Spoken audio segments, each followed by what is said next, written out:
And it's Friki de Bici, riding my bici around the streets of Valencia, Spain. One thing I noticed the other day, I was actually planning to do a video about how I get around Valencia, some of my favorite routes, so on and so forth, because I take what would be a good route if you were just here for a day or if you're here for any period of time as a tourist. The whole Russafa, Old City, Colón path, which those are three of the places you need to go to and traverse through if you visit Valencia.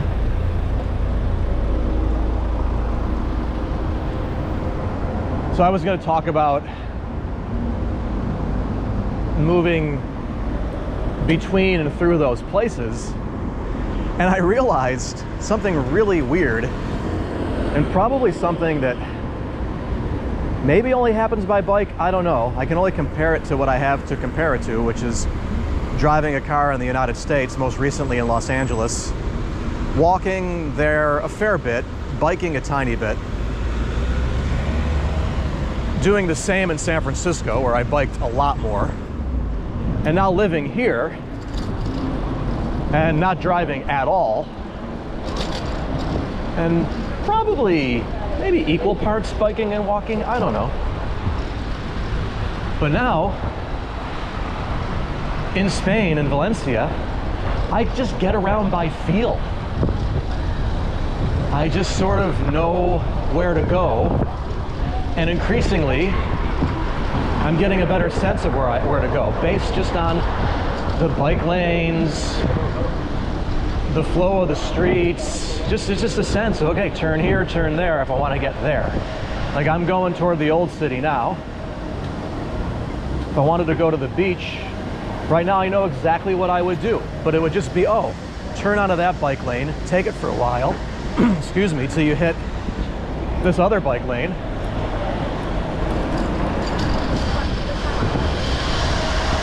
Or this other street, and then you're gonna be there. Every time I get lost, another bike lane or street connects to one that's familiar, and I just add to my bank of wayfinding knowledge. But this really is the place where the streets have no name.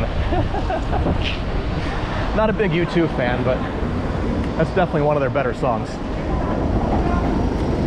Because in Los Angeles, when you drive a car, in particular, you are always talking about street names when you're telling yourself how to get somewhere or when you're telling somebody else how to get somewhere.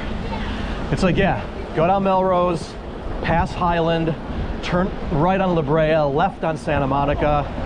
Then when you get to Orange, actually, if you went left in Santa Monica, you'd already be past Orange, but you see my point. But turn on this street, turn on that street, because the landmarks are like kind of fuzzy, kind of all the same. It's like, I guess you could say, yeah, turn at the 7-Eleven, then make a right at the McDonald's, but you're running the risk of confusing people and getting them really mixed up when you do that. You gotta go by street names. And that's why the street names, because it's a driving city, are so predominantly marked in your vision when you're driving. On a bike here, I just thought to myself when I was thinking about this, like, well, do I need to learn the street names? Like, I couldn't tell you when we get up here out of this plaza what the name of any of those streets are. I sometimes forget my address where I live. Somebody asks, what street's the yoga studio that you do yoga on? I say, I don't know. Now I know, because I've been asked that question enough. Whereas I look it up, but like, I'm just taking this familiar path now into the heart of the old city, and I just know it. And if I want to deviate from that path to go someplace else, I just know how to deviate based on feel. I don't have to say to myself, oh, look for Calle de whatever. I mean, I guess I am looking for that street. I just don't know it by name. I know it by feel. I know it by whatever sense of the city that I'm developing. And I believe as a cyclist, especially a cyclist in the city, that is the best and the coolest and the most useful way to learn a place, is developing that sense of the place by bike. Where it's kind of like your nose and your eyes are attached to your handlebars and your front wheel, and you're just led in the right direction. And sometimes you lead yourself in the wrong direction, but here again, when you do that, you end up making a very valuable connection you can use next time, and you generally remember it pretty quickly.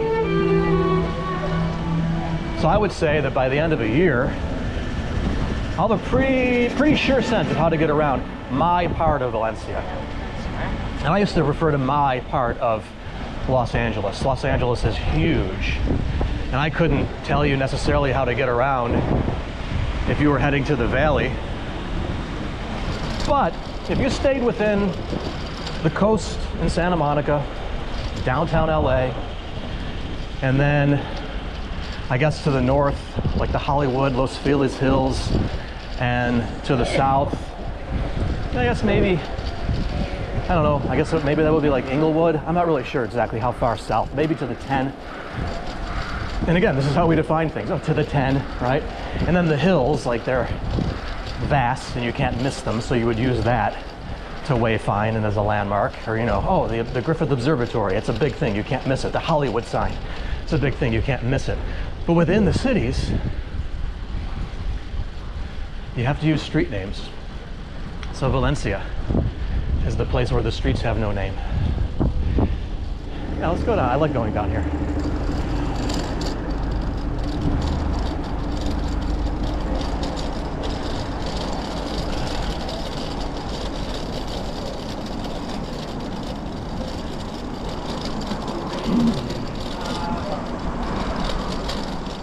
Here we are with some tour bikes. I don't think it's an organized tour. I think it's just people that are together and rented bikes.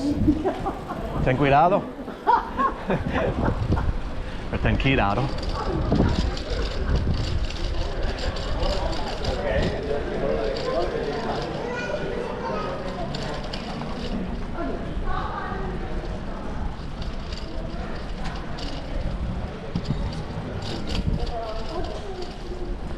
It's always been an interest of mine is how people find their way around cities.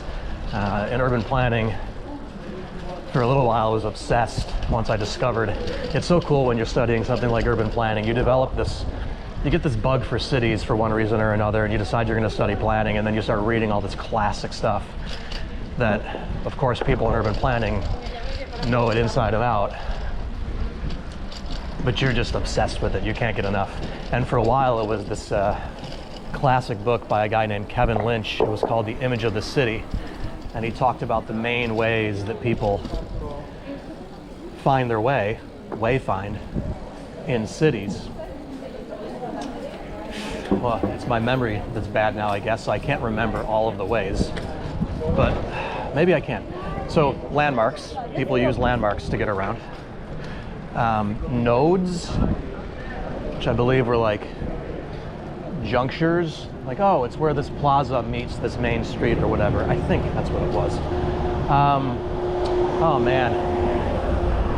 Yeah, see, I'm gonna forget. And it's funny, I didn't look. I looked at this not too long ago. I think I even included it in some writing. I hope that this memory loss that I'm experiencing at age 50 is somewhat normal. Because it's a thing. Like, I used to know this stuff like the back of my hand.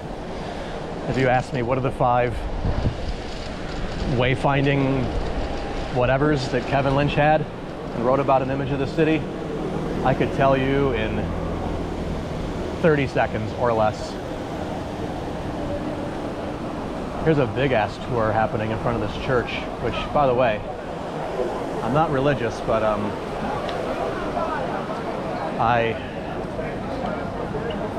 we went in this church a couple weeks ago, and wow, is it beautiful inside.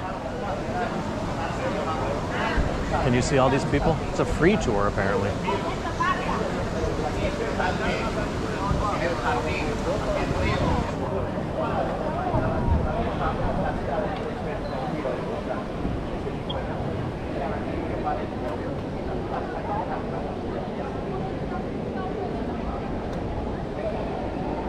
I'm finding spots where I just like to chill and hang out. This is one of them. You see where all these rental bikes are right now. And the end of that bench is where I like to sit. I probably wouldn't have done it anyway today because the sun is beating down on it now, but in a little bit it gets shade. And it's really a great place to sit. I'd love to know your experience, like the way that you get around a place, especially if you've moved somewhere new or if you've been somewhere forever. Like how do you figure out how to get around? How do you make sense of everything?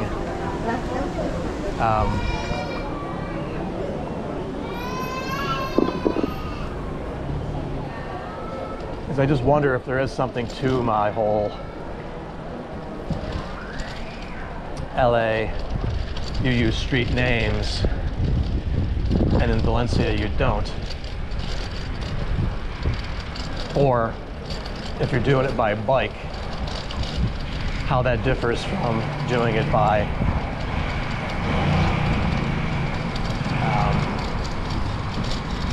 car.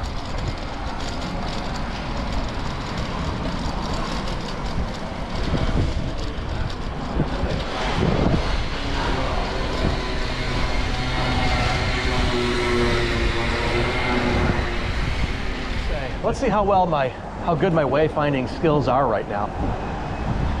Like, I'm like, oh, okay, maybe I'll go cruise through Colón. So just to update what I said at the beginning of the video, Russafa is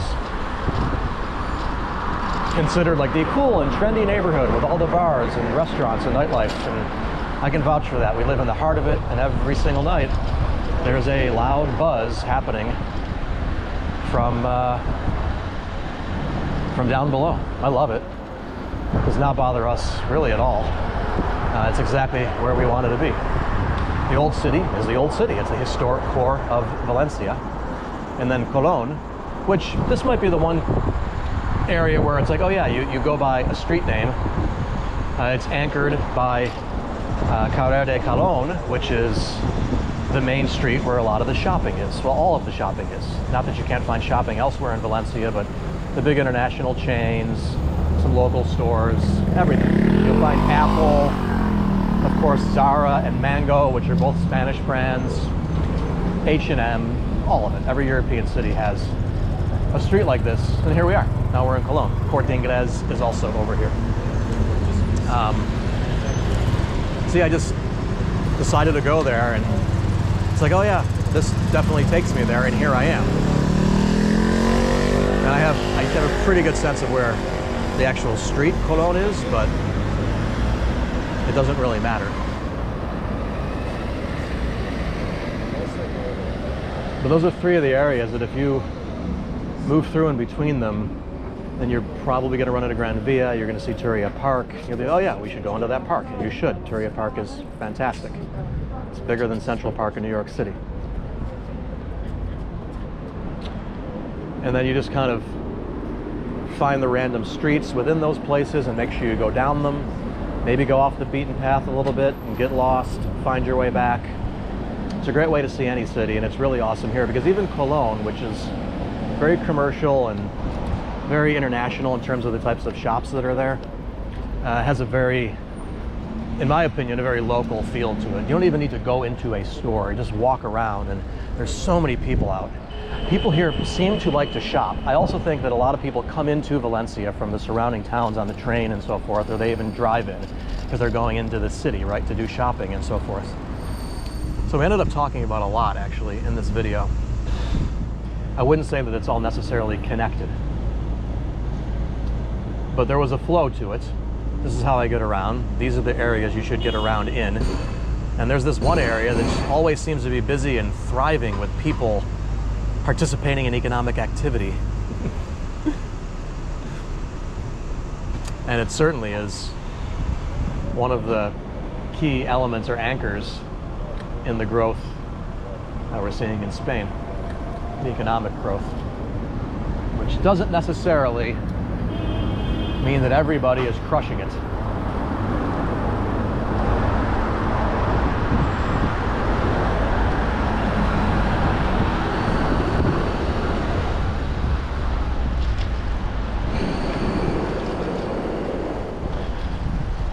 So that's good for today. Like the video, please subscribe, because probably in the next video, we're going to talk more about bike lanes. My newsfeed is jammed with bike lane stories, bike lane controversies that are happening all over the world. You would think people would find other things to get upset about. Well, they do also, I guess.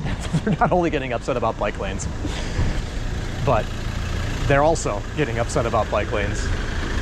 Tearing them out, some places are putting them in. No matter what, there's always somebody that has a problem with it. And by the way, I know exactly where I am right now. If I go to the left, I'm back in our neighborhood, Russafa. And if I go to the right, I'm heading back to the old city.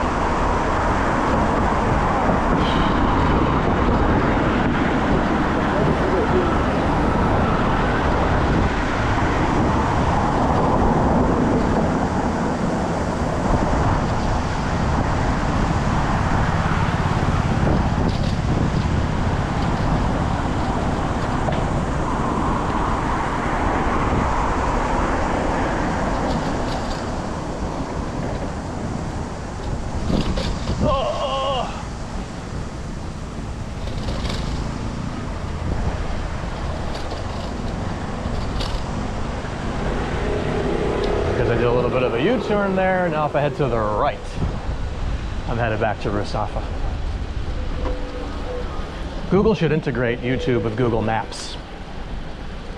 I guess there's some privacy issues involved with that idea. See, that's why there's a speed limit.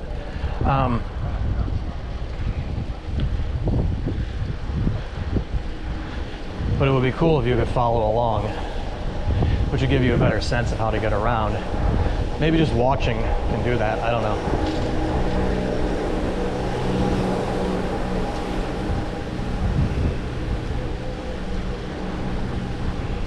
I just ended this video, how long ago? Like 2 minutes ago, and I'm still talking. I guess that's a good... Okay, so yeah, right across the street, we're like in the heart of Russafa.